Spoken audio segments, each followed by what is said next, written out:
In the gray light before dawn on April 13, 1592, the first wave of Hideyoshi's armada crept toward the jagged shores of Korea. From the weathered deck of one of the larger Atakebion, its black lacquered hull glinting wetly in the nascent light, a youthful Ashiguro tightened the cords on his helmet, staring northward at the mist-shrouded coastline. In that moment, centuries of civil strife in Japan receded, all eyes were fixed on one prize, the road through Joseon to Ming China. In the gray light before dawn on April 13, 1592, the first wave of Hideyoshi's armada crept toward the jagged shores of Korea. From the weathered deck of one of the larger Atakebion, its black lacquered hull glinting wetly in the nascent light, a youthful Ashiguro tightened the cords on his helmet, staring northward at the mist-shrouded coastline. In that moment, centuries of civil strife in Japan receded, all eyes were fixed on one prize, the road through Joseon to Ming China. The roar of oars striking water broke the dawn's hush. Along the decks, samurai of the 5th Division, under the command of Konishi Yukinaga, stood poised like statues. Their polished armor bore them on, a silver cross, against onyx. Though bound for foreign conquest, many felt the ineffable chill of stepping onto unfamiliar soil. Yet duty, and the promise of plunder and glory, drowned any hesitation. As the boats grated against the shore, Ashiguro spilled onto the sand, creating a hastily formed wedge. Spears whistled as they threw at the lightly armored Joseon sentries hidden in reeds. A single trumpet blast signaled the all-out charge. In minutes, Busan's wooden palisade fell, its commanders were slain, and the Japanese forces spilled into the harbor. Within 2 days, the main force of some 150,000 men under Kato Kiyomasa and Mori Hitamoto had landed. Hideyoshi's grand design unfolded with terrifying efficiency, a lightning advance straight up the peninsula. Stretched out like a coiling serpent, the columns marched north, through swamp and pine forest, along narrow mountain passes. Each night, campfires flickered in the dark, each dawn, the army rose, bells tolling, banners held high. In the vanguard, scouts under Kato Kiyomasa scaled hills at first light, sending back reports of undermanned fortresses. Many Korean commanders, paralyzed by indecision and scandal, surrendered without a fight or fled, leaving their troops demoralized. Towns opened their gates, hoping to avoid the katana's blade, and paid heavy tribute to the invaders, but not all met the invaders with capitulation. At Dongni, a fortress held by General Song Sang-hyun, stout walls and thick gates resisted. But not all met the invaders with capitulation. At Dongni, a fortress held by General Song Sang-hyun, stout walls and thick gates resisted. Kato's siege guns, imported from Kyushu, roared, knocking bricks from the battlements. Under the withering thunder, Ashiguro hurled firepots to ignite granaries. When the walls finally collapsed, survivors were cut down. Tales of Song's last stand spread among the ranks, sharpening both fear and resolve. Beyond the fighting, supply lines strained under the weight of so many men. Hideyoshi's quartermasters, clad in patched linen robes and straw hats, oversaw ox-dray convoys creeping along narrow trails.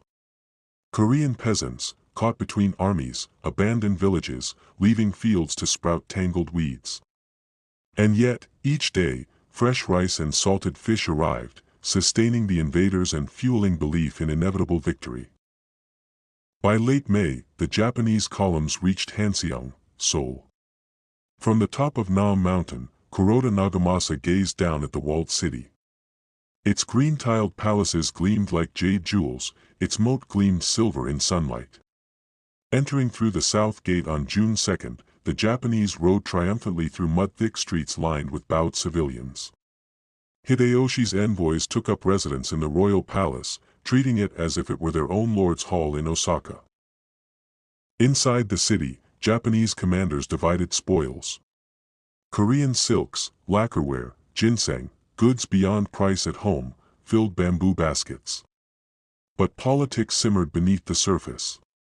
Konishi Yukinaga, known for his Christian sympathies, argued for moderate treatment and for using Joseon as a staging ground to China. Kato Kiyomasa, a devout Buddhist warrior, demanded harsher governance, viewing Koreans as traitorous barbarians. Hideyoshi, brooding beneath his screen of lantern light, weighed these voices. His ultimate aim, a grand imperial tribute from Peking, seemed within grasp, but envy and distrust brewed among his generals. Meanwhile, across the Yellow Sea, tragedy struck the invaders' supply lines. Korean Navy Commander Yi Sun-sin, aboard his iron-plated turtle ships, struck unexpectedly at coastal convoys. In mid-June, at the Battle of Hansando, Japanese transports laden with grain and ammunition burned. Many drowned or were captured. Though the army in the north remained well fortified around Hanseong, anxiety seeped into the ranks. Without secure supply, even the mightiest host could founder. Despite this, Hideyoshi's men pressed onward. Crossing the Imjin River in July, they encountered stiffer resistance. Hastily mobilized peasants joined remnants of the Korean army, led by General Guan Yu, to block the roads. At Pyongyang in August, Japanese forces under Konishi laid siege. Huge wooden towers rolled forward, musketeers from Tanegashima peppered defenders. Yet contrary winds and the sudden arrival of Ming reinforcements turned the tide. In late September, the Chinese, more a spectacle than a deciding weapon, marched among Korean ranks. Ming cannons boomed from the ramparts. Kato's division, exhausted and withering from dysentery, clung to their lines. Hideyoshi's dream of a swift conquest gave way to a slogging war of attrition. Far from the ports that had birthed his army, under the red leaves of early October, negotiators on both sides met for the first time. Japanese diplomats dressed in silk kimonos, Korean envoys in scholar robes, and a stern Ming commissioner flanked by guards. The talk stalled on pride and face. Korea's demand for Japanese withdrawal clashed with Hideyoshi's insistence on safe passage to China. No accord was reached. As the war ground on, the psychological weight of campaigning in a foreign land began to erode the samurai code of honor. Letters from home arrived with news of rebellions and drought. Rumors of cold winters assumed a darker meaning. Could they survive the harsh Korean winter without provisions? Loyal retainers prayed in temples, lighting incense for the souls of comrades lost at sea or on the march. By November, the Imjin front settled into uneasy stalemate. Kato's troops dug in around Pyongyang, Konishi's held Hanseong.